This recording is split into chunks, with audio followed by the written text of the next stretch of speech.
Texas takes the lead with a novel approach to banning abortion. Will it sail past the Supreme Court? I'm Scott Ott with Bill Whittle and Stephen Green. This episode of Right Angle brought to you, of course, by the members at BillWhittle.com.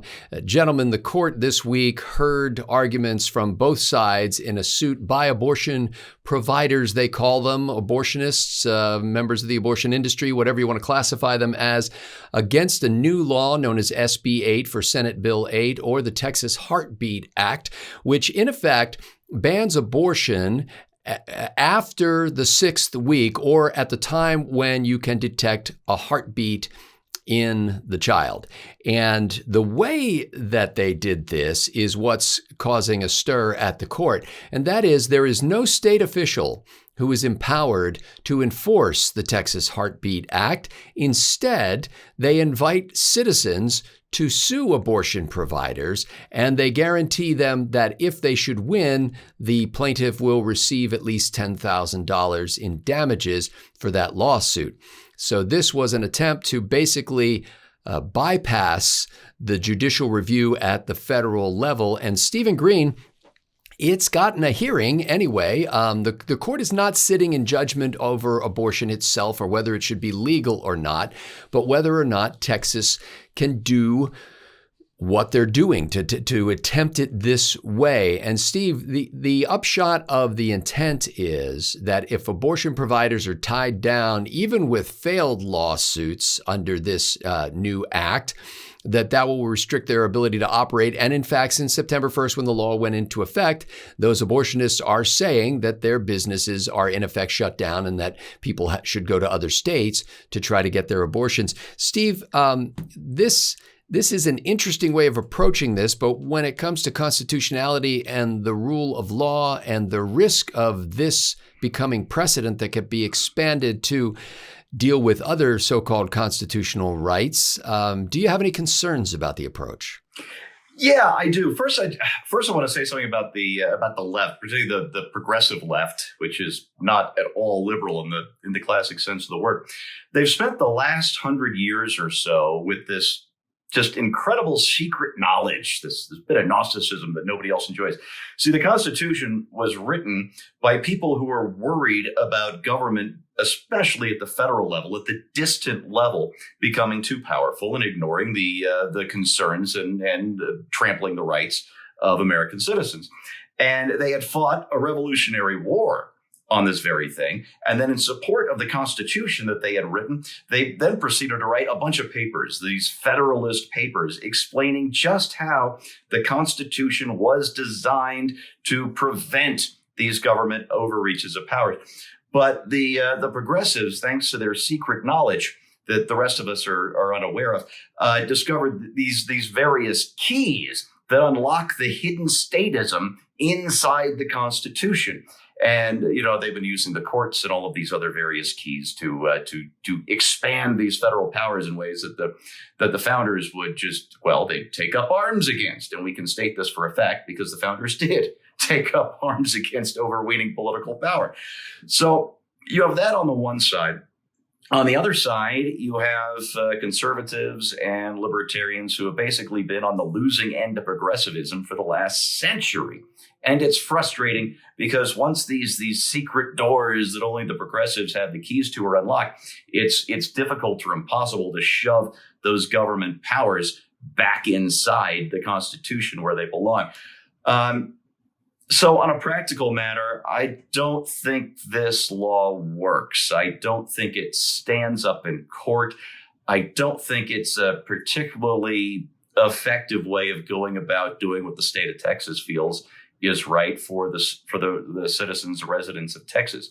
That said, that concern said, it is heartening to see the right to think in a novel way that we haven't tried before, because who knows, maybe someday we will figure out a novel means to cage this beast back up. Bill Whittle, some on the court, the high court that is, asked questions during this session about whether somebody should be able to sue an abortion provider when they have not experienced themselves any harm. The state basically answered, the state of Texas answered and said, well, it could be argued that somebody experiences a kind of extreme moral outrage when they hear of a non-compliant abortion, meaning one that doesn't comply with the new Texas Heartbeat Act, and that person could be upset enough to sue and collect damages. Samuel Alito, the Supreme Court Associate Justice Alito, basically said to the abortion providers, well, if you're concerned about standing, that's not a question that we have to resolve. The Texas Constitution itself handles that question for you. Why are you even in front of the Supreme Court? And in fact, Texas has made the argument that state should be the source. Those courts in the state of Texas should be where this case is being adjudicated. There's a couple dozen cases already underway in Texas. Bill, do you see any hazards for conservatives, particularly for Second Amendment advocates, in this idea of passing laws that don't have a government enforcement mechanism, but rely on freelance lawfare justice, I'll call it? Yeah, I just spend very, very little time on that. Yes, if you allow this kind of thing to happen, then what happens if they pass a law on, as you pointed out on our backstage show, selling ammunition? There's no enforcement, but if you can sue every guy who sells ammunition, then I don't really understand that aspect of it. I don't really care. When I first heard the story, when you first gave it to us back on the backstage show, my first reaction is my current reaction, in that I just think it's morally cowardly on the part of Texas to do this. To me, it sounds like we want to do something that we think is morally correct, but we don't want to stand behind it. We don't want to actually stand our ground on this. It's very un-Texan in that way.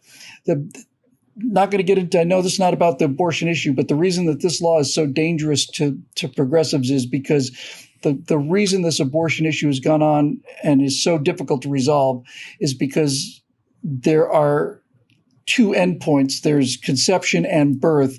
And traditionally, we don't think that there's anything along that spectrum between these 2 points. So if you're in favor of being able to abort a baby, you should be able to abort a baby 3 minutes before it's to be delivered. And no one's in favor of that, right? So the whole issue is this a person? And if so, when does it become a person? That's where the entire fight is. And that's why people are pushing for late-term abortions, because they just consider it to be tissue. Okay. The reason this law is so dangerous is that it has put a marker down on that spectrum after conception and before birth. It's put a marker down, and it said this is a pretty good way to determine that something different has happened now. Now that this thing has its own heartbeat, it is now an individual being. And I might point out that the fetus does not have the same genetic code as the mother and so on, but that's been there since conception. But you get my point, right? This is the heartbeat law is something that people can really easily understand, and it sounds reasonable and fair. And that's why everything possible has to be done to strike it down. And my feeling is, if you're going to pass a law like this, you ought to stand on it. You ought to just make a stand and say, this is what we believe. This is a reasonable belief. That's how we do things in Texas. We have a federal system that allows people in different parts of the country to set their own rules.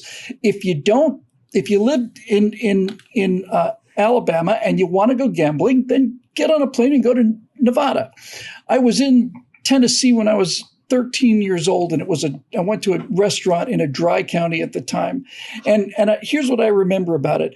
You could go into the restaurant, you could have a drink, but they couldn't serve you a drink. You could bring your own drink.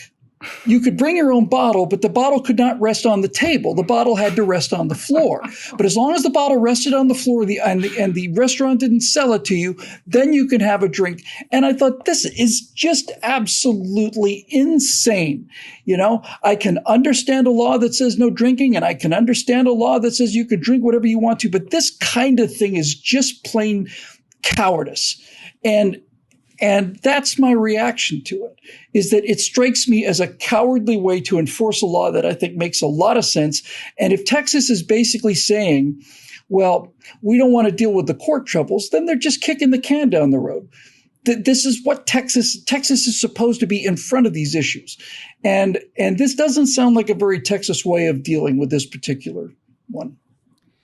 You know, I was kind of torn on this when I first heard about it because, of course, I rejoice that there are still some people who decades after the Roe versus Wade decision are still willing to fight this battle, who still haven't given up, who are still trying to innovate and find a way constitutionally to get around this abortion of justice that happened at the Supreme Court.